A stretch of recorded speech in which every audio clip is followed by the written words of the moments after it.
একটা কবরের স্থান আছে। আমার মনে হয় পশ্চিমবঙ্গের মধ্যে একমাত্র এই লক্ষ্মীপুর স্টেশনেই হয়তো এই কবরস্থানটা আছে এখানে। তো চলো তোমাদের দেখাচ্ছি।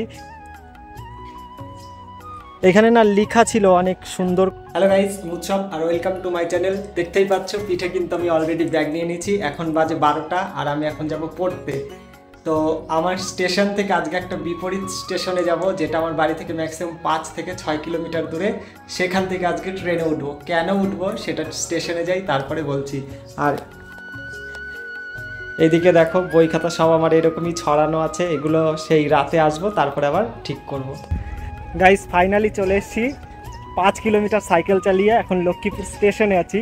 আর এই স্টেশনের ওপরে না মানে একটা কবরের স্থান আছে।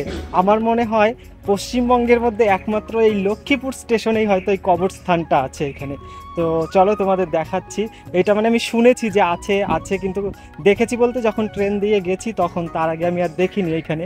আর এই দেখো কবরস্থানটা। এখানে না লেখা ছিল অনেক সুন্দর করে, তো কালার করেছে হয়তো কিছুদিন হয়েছে, তো তার জন্য এখন মানে লেখাটা নেই। গাইস এটা নাকি 2000 সালে যখন বন্যা হয়েছিল, ওই বন্যার সময় তো এইখানে পুরো জল হয়ে গেছিলো চারিদিকটা, তো কবরস্থানেও জল উঠে পড়েছিল। তারপরে এইখানে নাকি তাকে কবর দেওয়া হয়েছিল। তো একটু কমেন্ট করে জানিও তো যে আর অন্য কোনো স্টেশনে এইরকম আছে কি। আমার মনে হয় এটাই আছে ভারতবর্ষের মধ্যে একমাত্র। এখন আছি লক্ষ্মীপুর স্টেশনে, যে ওভারব্রিজ আছে ওইটার ওপরে। আর এখানে আমার না অনেক সাবস্ক্রাইবার আছে। তো যে যে আমার ভিডিও দেখছো এখান থেকে লক্ষ্মীপুর থেকে, একটু কমেন্ট করে জানিও তো যে কে কে আমার ভিডিও দেখছো লক্ষ্মীপুর থেকে। গাইস এই যে পেছনের দিকটা আছে, এই পেছনের দিকটাই হচ্ছে আমার বাড়ি। এখান থেকে মানে একটা স্টেশন যেতে হবে তাহলে আমার বাড়ি। কিন্তু এখান থেকে ট্রেনে আসলে ম্যাক্সিমাম 3-4 মিনিট লাগে, কিন্তু আমি সাইকেল দিয়ে ঘুরে ঘুরে ঘুরে ঘুরে আসলাম আর ম্যাক্সিমাম লেগে গেল 30 থেকে 35 মিনিট। তো ভালোই লাগছিল এখানে। আজকে আমি লাইফে ফার্স্ট টাইম এই স্টেশনে আসলাম।